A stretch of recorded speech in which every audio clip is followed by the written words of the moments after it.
I call the Honourable Clayton Cosgrove. Speaker, the member who's just resumed his seat talked about the fact that he didn't want to tax, to quote him, hard-working New Zealanders. Well, I know we're not supposed to refer to the gallery, but I suspect there's a few hard-working New Zealanders who are just leaving the gallery now.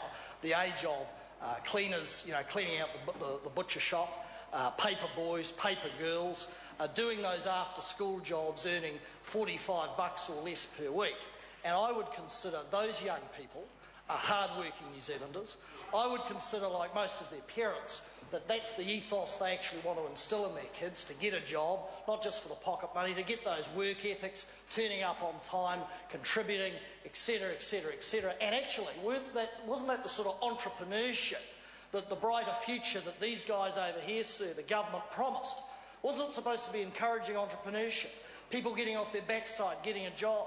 And that member, the Minister of Defence, the man who's responsible for sacking defence staff at the cost, I'm told and reported in the media, more than this, the cost of sacking them were more than their salaries.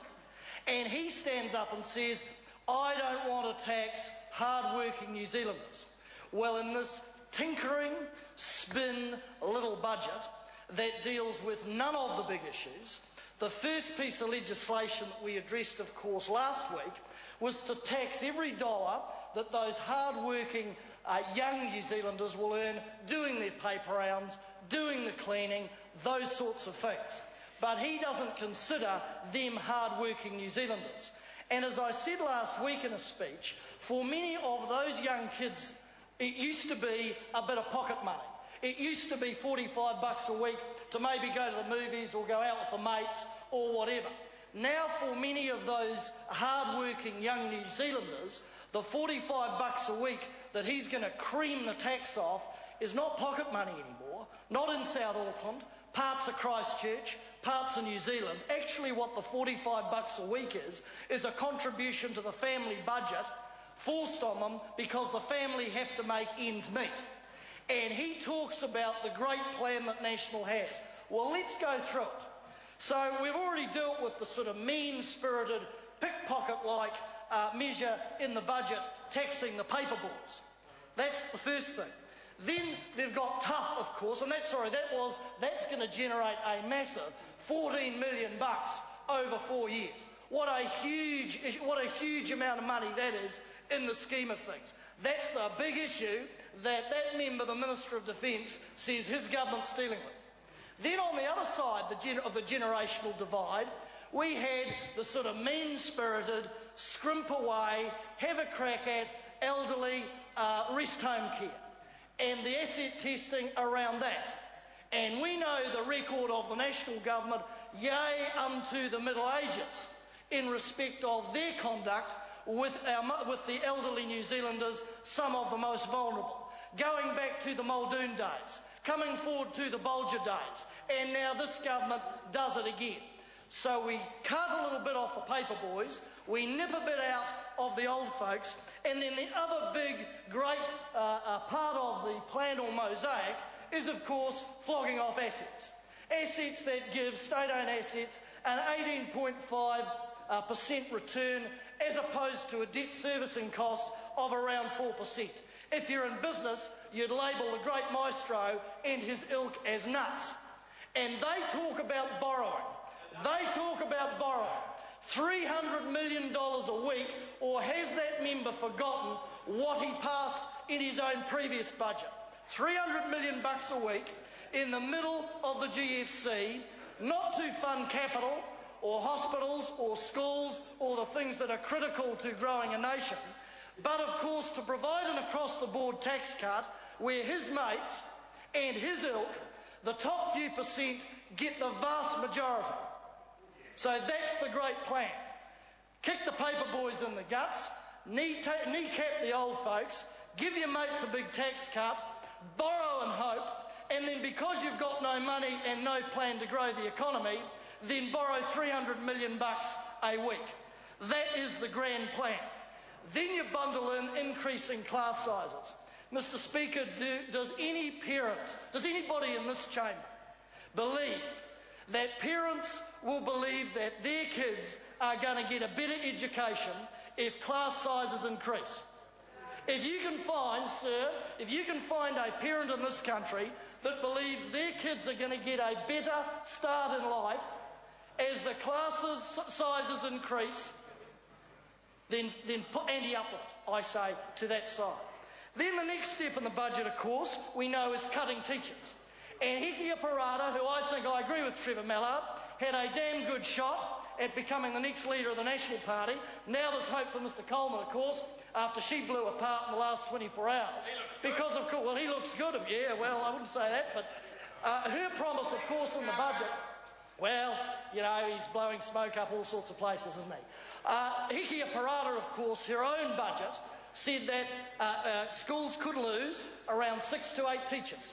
Then suddenly she comes back into the chamber and says, oh no, intermediate schools guarantee only lose up to 2 teachers over 3 years. Big back down, and the budget is only a week old. So we've got increasing class sizes, we've got cutting teachers, we know that exports are down, even though Mr Key thinks they're up because he can't read the latest Statistics Department information. And then we have Paula Bennett's legacy, 50,000 more on the scrap heap of unemployment, nothing done about that, and 53,000 Kiwis leaving our shores every year, over 1,000 a week, when Mr Key promised he would get that down. Now that's the report card of the National Party, and their grand plan talks about asset sales, kneecapping kids and old folks, and tinkering around the edges. And like David Shearer, I will concede that the money provided around the science and innovation area, good start. Not good enough. They should never have reversed the R&D tax credit which our government, in government, put in place. But I have to say, to be fair, let's call it as it is, good start. But the problem the National Party has is they sort of try and scrutinise us. And the great maestro forgets that he is in government, he gets $250,000 a year and a BMW, and he has a warrant and he is responsible for this budget. And it is incumbent upon that member and his cabinet and his caucus to convince New Zealanders that this is the right course of action. And actually, if you read the papers, people are bored with this. They know there is no plan. They are under fire from the business community in Auckland, who know there is no business strategy to grow our entrepreneurial sector, to grow jobs, to grow export. Nothing in this budget, sir, at all to do that. And the great diversion is to say, well, what would other people do? Well, here's the problem, Mr Coleman, through you, sir, in government. The problem is that if you want the warrant, the BMW and the big fat salary and the cigar, you've actually got to be accountable for your government and your budget. And does anybody think that a plan that flicks a few dollars off the old folks, a lot of dollars, a few dollars off the youngest and most vulnerable, flogs off our assets needlessly, and their own logic, and they haven't been able to sell that one to the public. 80% of New Zealanders say, we do not want our assets sold. So as the old smoke ball over there grins away, head sort of nodding, that's the problem he's got when 80% of his own constituency don't agree with asset sales because, one, they know it is illogical, and two, the government hasn't even been able to make the case for it. In fact, their advice to the communities has been contradictory. So that's the grand plan for New Zealand. That is the grand plan. A bit of spin, a bit of smoke, a bit of tinkering around the edges. That's the grand plan for New Zealand. And that's where it ends with this government. That's where it ends with this government.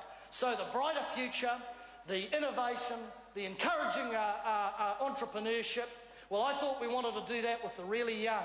I thought we wanted to embed that in the mindset of our youngest kids at school so they had the work habits as they grew up. But oh no, not with Uncle Scrooge over there, old Goldfinger and the rest of his people. That is not innovation. That is not the brighter future. They've sold out New Zealand. This is not a budget of hope. This is a budget of despair and surrender by the National Party. I call the Honourable Minister, Kate Wilkinson. Mr Speaker, can I say that this